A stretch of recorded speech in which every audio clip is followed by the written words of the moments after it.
begun. The dance of life. Human civilization and technology have surged forward by leaps and bounds on planet Earth. In the year 3015 AD, the astounding progress of science and technology has soared to unprecedented heights. These groundbreaking developments empower individuals with the seamless ability to replace malfunctioning organs effortlessly, utilizing technologically equivalent machines. The fusion of comprehensive biological knowledge regarding the intricate workings of the human body, coupled with advanced technology, provides robust support for the creation of functionally compensating immortal machines in the face of biological organ failure. This paradigm shift in medical research stands as the most monumental reform in modern technology since the historic Green Revolution of ages gone by. The confluence of biological understanding and cutting-edge technological innovation not only signifies a monumental leap forward in healthcare, but also marks a pivotal juncture in the ongoing evolution of human well-being. Within this novel society, the collective aversion to death is so profound that regular surgeries are willingly undergone to replace defective organs, a practice deeply ingrained in the quest for perpetual life. Parents occupy a revered position, with each child sensing an intrinsic obligation to forestall their parents' mortality. Social values, moral duty, and the flaunting of societal norms contribute significantly to the widespread protection of parents, framing death as a moral transgression of the highest order. This shift altered the fabric of society, where safeguarding the elderly or any occurrence of death within the family was deemed taboo, seen as an insult to family honor.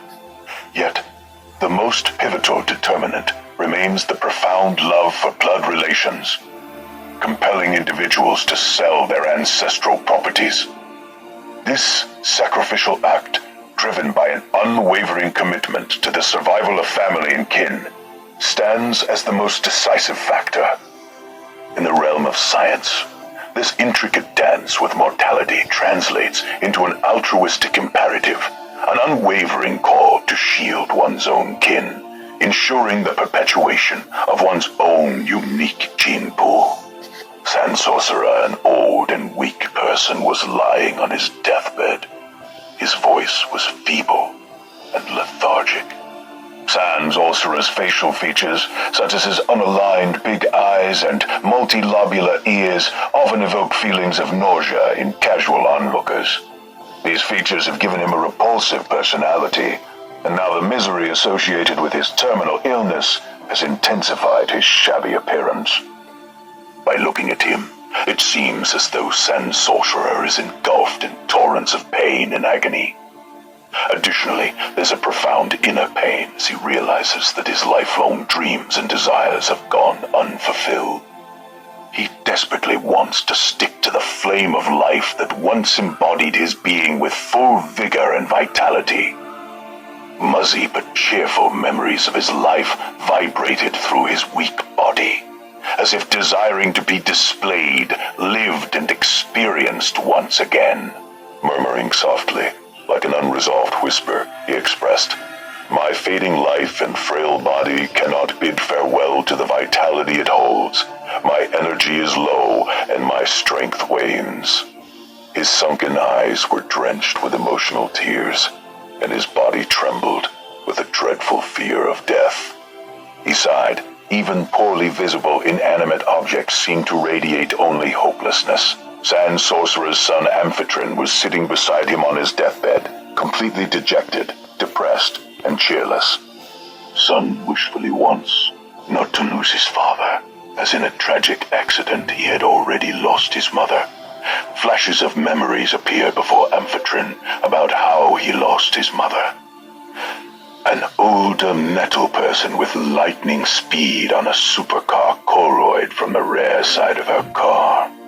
She looked frightened and screamed, then in a hurry, applied car brakes, and her car turns over and skidded for half a mile before crushing her to on spot. Death. Amphitryon visualized all this scene and cried discernibly, "Mom, Mom!" as mother's affection overwhelmed him, and for a little while when he came to his senses realizing he was recollecting dreadful memories of his mother's death. Suffering early from his mother's loss, now the condition of his father is beyond biological repair, as he is a victim of multiple organ malfunctioning, which adds to his desperation of saving his father.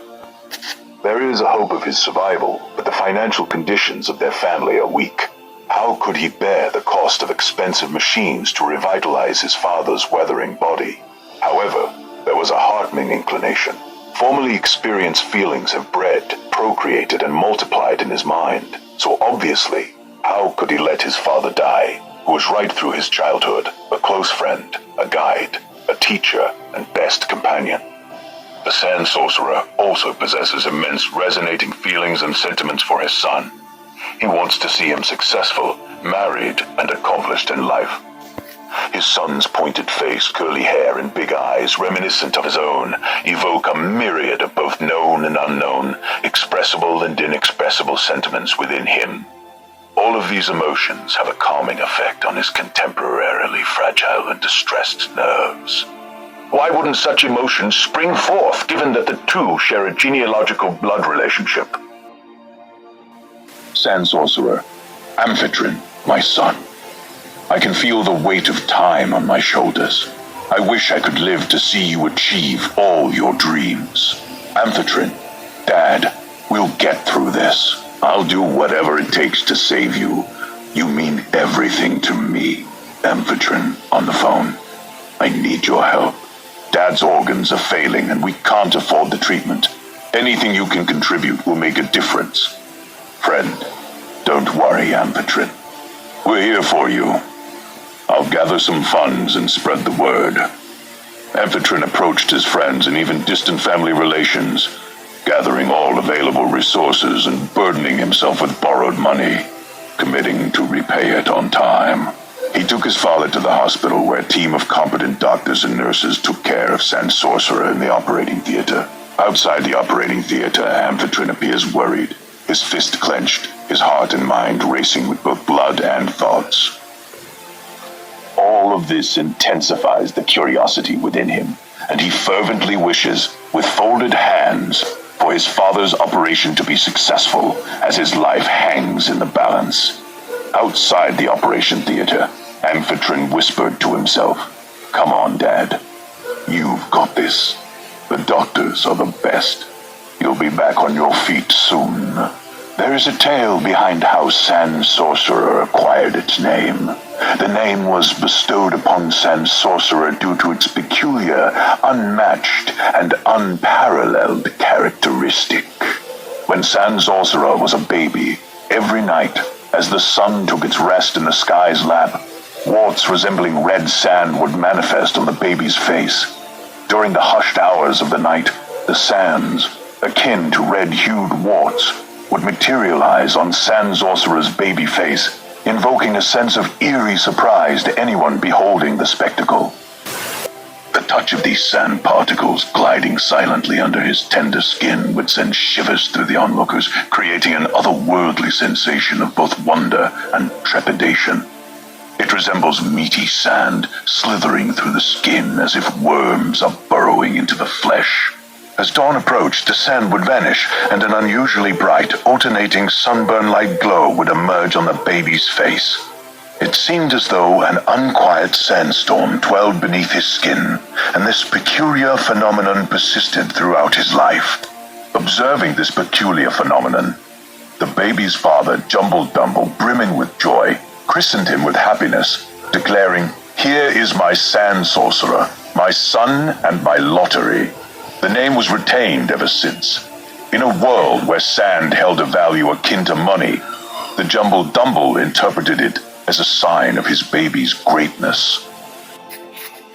Jumble Dumble, the sole observer of a peculiar phenomenon on his baby's face, joyfully exclaimed, "Sand Sorcerer's face radiates every currency. He is my million, my billion, my gold, my lottery, and my very good luck." Sand Sorcerer was also proudly named Money Mancer by his father. He would spend nights watching his son under the blanket. As if the baby held wealth, treasures and the sands of luck.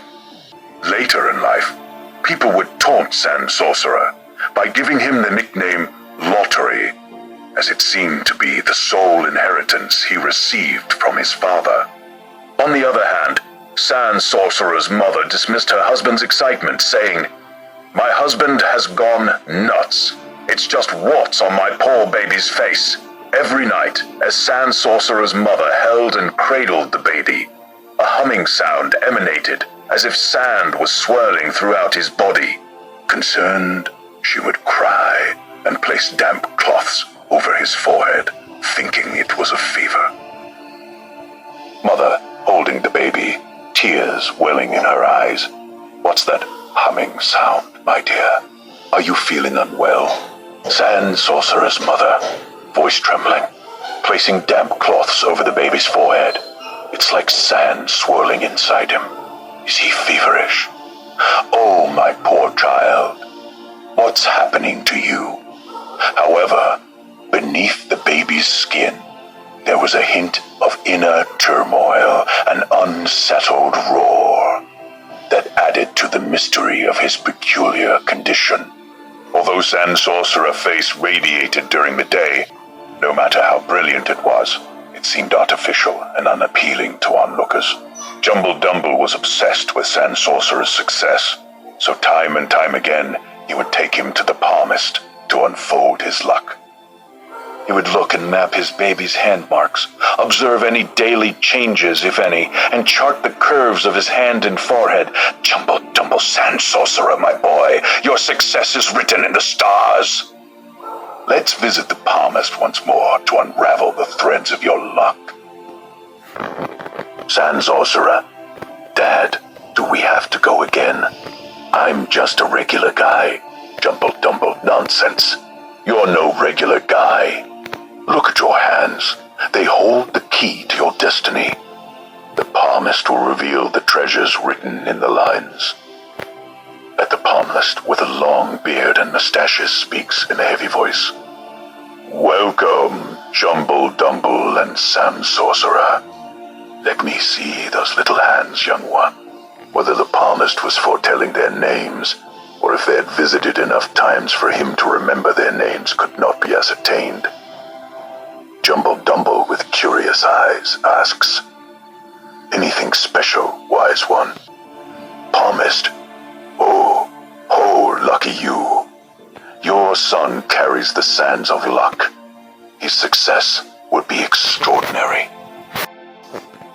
Jumble Dumble, brimming with excitement as if he were a ringing bell or a resounding drum, exclaims loudly, his happiness evident in the reassurance of his gut feelings about his son's success from the palmist's words. "Did you hear that, Sand Sorcerer? Extraordinary. We'll track every change in your hand, map every milestone throughout your life, from day to day, from year to year. Your success is our mission." Sand Sorcerer, "Dad, I appreciate your enthusiasm, but I just want a normal life." Jumble Dumble, normal.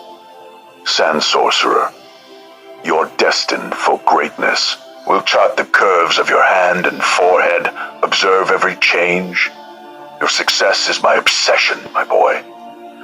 Life often seems to favor those who inherit wealth and social status over those who possess raw talent or intellect. Despite a child's innate abilities, their future success is often determined by factors such as family background and societal influence. In the case of Jumble Dumble, his childhood was marked by abundance and privilege.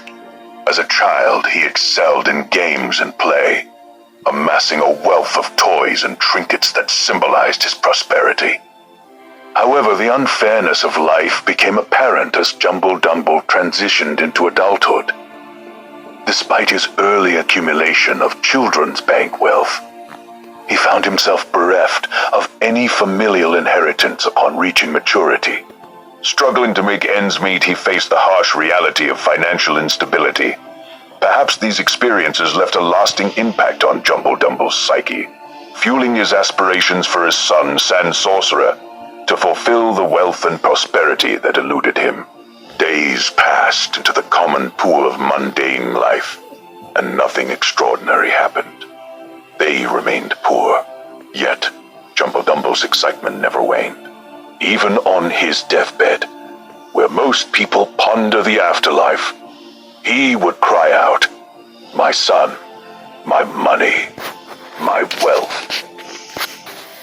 After the passing of Jumbo-Dumbo, Sand Sorcerer, now a young adult, eagerly presented his hand to the palmist during the festival, his father's obsession lingering within him. What the palmist predicted was unusual and seemed impossible. A prophecy of Sand Sorcerer seizing power and experiencing unparalleled freedom in the world. However, as days passed, time brought only furrows and wrinkles to Sand Sorcerer's face, instead of the prophesied events.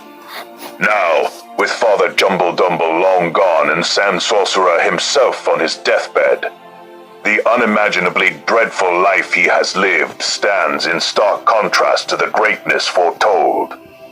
This prophecy has become a haunting presence in his life, a source of ridicule from others who mockingly say, "Destined to be great, a legend among the commoners."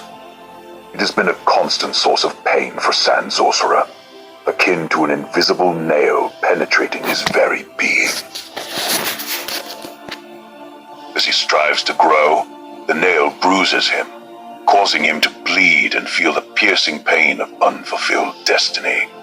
Before the operation, all the earlier thoughts and dreams flooded his mind, as if a prophecy was still waiting to unfold. What did he dream? He dreamt of the palmist's words, "Ah, Sand Sorcerer, the sands of fate have whispered your destiny to me. A power beyond measure and freedom unparalleled in the world shall be yours." In his dream, Sand Sorcerer eagerly asked, "Tell me more, wise one. How will this unfold?" The palmist continued, "A legend among the commoners, destined for greatness. You shall rise to heights unseen, casting a shadow over all who doubted you." Suddenly, Sand Sorcerer came to his senses, feeling the sharp pain of a blade that was restructuring his face. In his wakefulness, he still recalls the dream vividly. Coming out, "Mr. Amphitryon, your father's operation was a success. He's in recovery now." Then a nurse came and with a grin announced, "Your father is restored functionally. He is fit and fine now." The news sprang up joyous feelings in him. He exclaimed with enthusiasm and thanked God for showering blessings and restoring his father's well-being. All of the biological organs of Sand Sorcerer, even his asymmetrical face, was rectified and replaced with machine organs. The uneven face of Sand Sorcerer looked like two persons conjoined together, as if one is looking towards right and another to left side. When Sand Sorcerer came back to his consciousness, he was overjoyed and overwhelmed with a fresh experience of healthful brawn and mental resolve. Prior to the operation, the doctor had given Sand Sorcerer the freedom to choose either the right or left half of his face for complete facial reconstruction. After the operation, the first thing Sand Sorcerer cared about was his face. He hurriedly threw away the blanket covering his body and headed towards the mirror on the wall. As he looked into the mirror, he was awestruck to see the already selected side of his face welded into one beautiful, symmetrical being. Sand Sorcerer, looking in the mirror, exclaimed, "I chose the right side for the reconstruction. I feel like a new man," he continued, his voice filled with excitement. "The aching pain of sand warts is gone, and the pricks and needles of time have vanished." His face, now radiant and handsome, made him appear younger than ever. A dream come true for him. Tears streamed down from his large eyes as Sand Sorcerer cried out, "No more meaty sand slithering through my skin as if worms were burrowing into my flesh. I am renewed, from now to eternity and beyond," he declared with conviction. The cries and laughter that followed were uncontrollable, as if he had weathered a storm behind his fleshy body. His ugly face and meaty body served as a veil or mask, filtering his behavior. Now, as the veil was lifted, Sand Sorcerer's inner self, with all its desires and dreams, stood exposed. Unshielded by any mask, veil, or flesh, the question loomed, how would these unveiled aspects reshape his world and the world around him? Only time would reveal the unfolding chapters of this transformation. Amphitryon gladly enters the operation theater, where he sees his father standing before the mirror, muttering and giggling to himself. Amphitryon approaches him saying, "Dad, the doctors said you're not just physically restored. Your mental abilities are off the charts." Sand Sorcerer pays no heed to his words, remaining immersed in his thoughts. He continues to gaze at his face in the mirror, rubbing it with both hands as if feeling the contours and marveling at its newfound majesty.